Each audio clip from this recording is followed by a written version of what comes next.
उसने काकोवका बांध को तोड़ा या यूक्रेन ने काकोवका बांध को तोड़ा। टूटने वाले काकोवका बांध से किसे फ़ायदा होगा और किसे नुकसान होगा, इस वीडियो लेक्चर में मैं यही डिस्कस करने वाला हूँ। मैं आपको इतिहास के कुछ पन्नों को भी मोड़ने पर देखने पर मजबूर करूँगा और मैं आपको बताऊँगा कि दक्षिण यूक्रेन के रूसी कब्जे वाले खेरसान प्रांत में एक विशाल बांध टूट गया है। इस विशाल बांध का नाम काकोवका बांध के नाम से जाना जाता है। काकोवका बांध के टूटने से निचले इलाकों में बाढ़ आ गई, पानी भर गया, फ्लड हो गया, मतलब अप्रत्याशित फ्लड। रूस और यूक्रेन एक दूसरे पर बांध तोड़ने का आरोप लगा रहे हैं। अब देखो, ऐसा इसलिए कर रहे हैं कि ये एक एनवायरमेंटल थ्रेट है दोनों के लिए, तो इससे इंटरनेशनल कानून भी इफ़ेक्टेड होते हैं और उनको यूज़ किया जा सकता है एक दूसरे को गिल्टी साबित करने के लिए। पिछले साल हुए नॉर्ड स्ट्रीम पाइपलाइन धमाके की गुत्थी तो अभी तक सुलझ नहीं पाई थी। दोनों ही मामलों में पश्चिम देशों ने रूस को ही शक के घेरे में रखा था। और देखो, वेस्टर्न देश तो रूस के अंगेस्ते होंगे क्योंकि उन्हें सपोर्ट करना है यूक्रेन को, और यूक्रेन की प्रेसिडेंट को चढ़ा दिया है चना के झाड़ पर और वो बर्बाद होने वाला है पूरा यूक्रेन। कितने लाखों से लाखों लोग बेघर हो गए, रिफ्यूजी बन गए, जबकि दोनों ही मामलों में रूस पर आरोप लगाए जा रहे हैं। दोनों केस में रूस ने इन आरोपों को सिरे से नकार दिया है। मास्को की तरफ से सीधा जवाब दिया गया है, साफ किया गया है इन घटनाओं के पीछे उसका कोई भी हाथ नहीं है। और रूस ने कहा था कि आखिर हम ऐसा क्यों करेंगे, ये हमले हमें भी तो नुकसान पहुंचाएंगे और हमारा बहुत ज़्यादा नुकसान होगा। काकोवका बांध टूटने के मामले में रूस कम से दो बिंदुओं पर आधार बनाकर लोगों को बरगलाने की कोशिश करेगा। यह कदम उसके हित में बिल्कुल भी नहीं है और वो सारे के सारे इस टाइप की स्ट्रेटेजी या फिर जानकारी उसके लिए तो काफ़ी नुकसानदायक है। पहला, बांध टूटने से नीप्रो नदी के आसपास का इलाका बाढ़ के कारण डूब गया है। इसके चलते मजबूरन रूस को अपने सैनिकों और नागरिकों को खेरसान प्रांत से दूर पूर्व की तरफ निकालना पड़ा।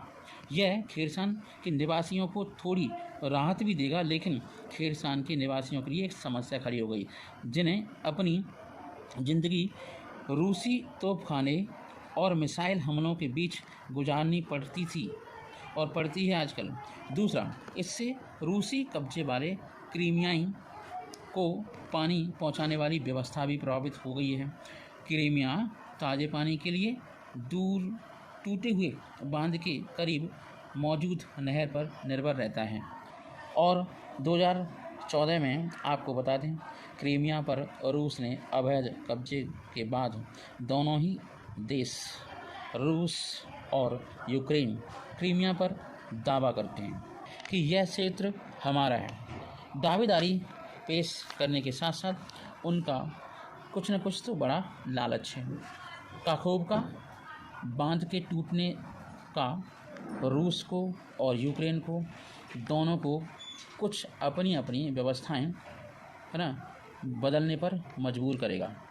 अगर हम देखें, ये व्यापक संदर्भ और ख़ास तौर पर यूक्रेन के जवाबी हमले के तौर पर देखने की भी ज़रूरत है।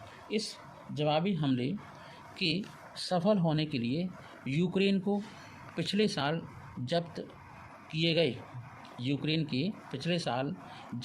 गए रूस का दबदबा तोड़ने की ज़रूरत है।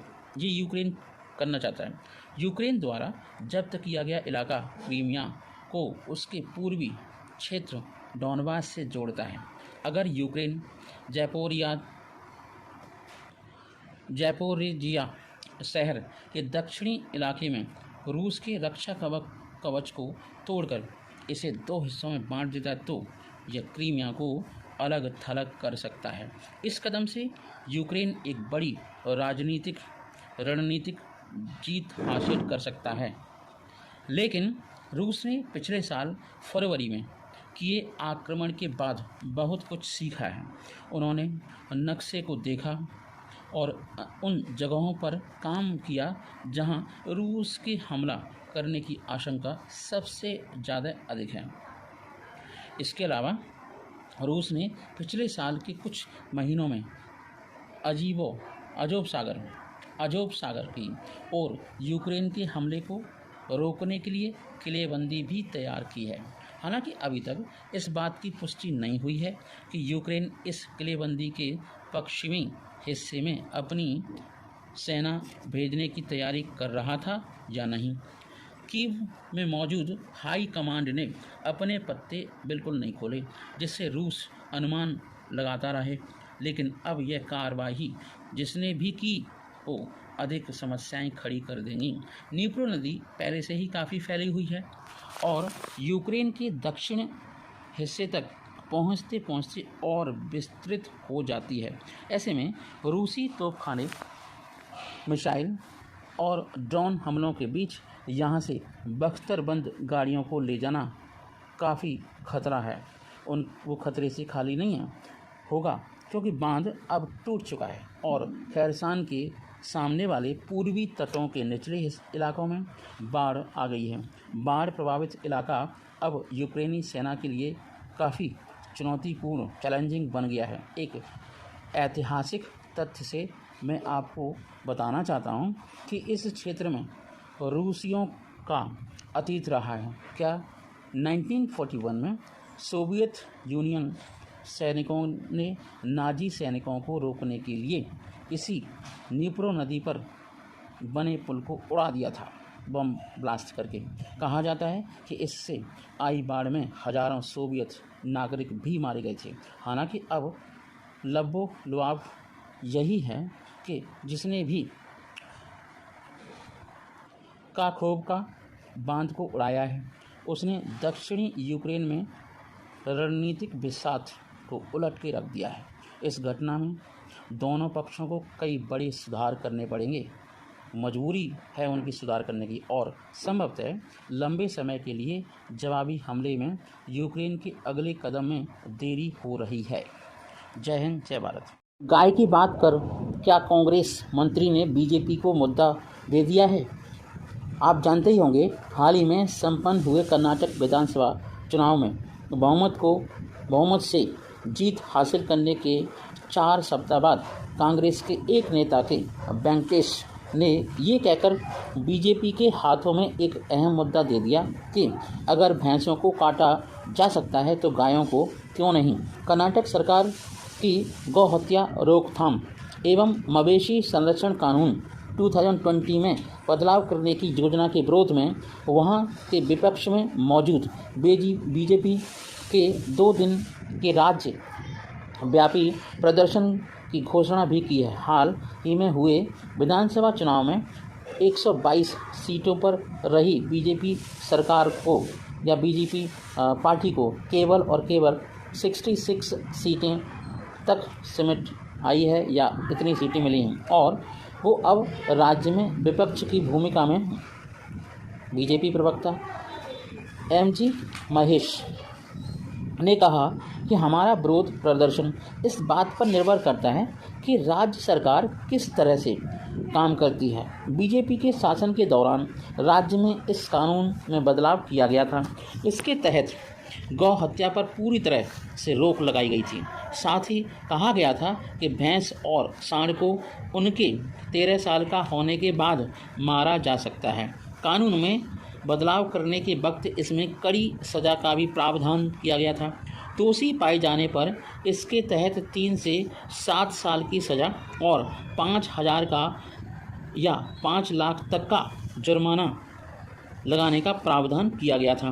दोबारा अगर उसी मामले में उसी व्यक्ति पर जुर्माने का प्रावधान बढ़ा दिया गया। उसी मामले में दोषी पाए जाने पर 7 साल की सज़ा और 1 लाख से लेकर के 10 लाख तक का जुर्माना करने का प्रावधान था। अब ये बताते हैं कि ये मुद्दा कैसे बना। तो मुद्दा बना गाय बनाम भैंस। ये मुद्दा उस वक्त सुर्खियों में आया जब एक रिपोर्टर ने राज्य के पशुपालन मंत्री के वेंकटेश से ये सवाल कर डाला कि क्या उनकी सरकार गौ हत्या की रोकथाम के लिए कानून में बदलाव के बारे में विचार कर रही है। रिपोर्टर का कहना था कि राज्य में खेती से जुड़े लोगों के लिए बूढ़े हो रहे मवेशियों को पालना और मरे हुए पशुओं को निपटारा कैसे किया जाए, उसका निपटारा काफ़ी मुश्किल हो रहा है डेड बॉडीज को निपटारे के लिए। अपने जवाब में पशुधन मंत्री के वेंकटेश ने कहा कि गौ हत्या पर लगे बैन का बुरा असर किसानों पर पड़ रहा है। उन्होंने कहा कि अगर बांझ हो गए भैंसों और सांडों को काटा जा सकता है तो गाय को काटने में क्या समस्या है। इस दौरान के वेंकटेश ने अपना निजी अनुभव भी साझा किया था। उन्होंने कहा था कि उन्हें अपनी मरी गायों के शव उठाने के लिए उन्होंने एक बुलडोजर को किराए पर लेना पड़ा था। श्री वेंकटेश ने कहा कि उनकी सरकार इस कानून में ऐसा बदलाव करने की योजना बना रही है जो कि किसानों के हित में होगा, लेकिन अपने इस बयान पर वो विवादों में फंस गए और बीजेपी के कई नेताओं ने उनकी कड़ी आलोचना की और तब से अब तक कई बार प्रोटेस्ट भी हो चुके हैं। पूर्व मुख्यमंत्री बरज बोम्बई ने कहा, गायों के साथ भारतीयों का भावनात्मक जुड़ाव है। वो मां के तौर पर गाय की पूजा करते हैं। बीजेपी प्रवक्ता MG महेश ने कहा कि कांग्रेस पार्टी अपने वोट बैंक को खुश करने की कोशिश कर रही है और गाय की अपनी उपयोगिता है। ये केवल धार्मिक भावना की बात नहीं है कि गाय को काफ़ी सम्मान की नज़र से देखा जाता है, लेकिन हमारे देश में कोडागु जिले के कुशाल नगर और हसन रोड पर बस हादसे में लोगों की जान बचाने वाले पत्थर के कुलबर्ट को भी पूछते हैं। उन्होंने कहा कि जिस दौर में मैसूर की राजशाही का विलय हुआ, इसमें भारत में, उस वक्त भी गौ हत्या का विरोध होता था।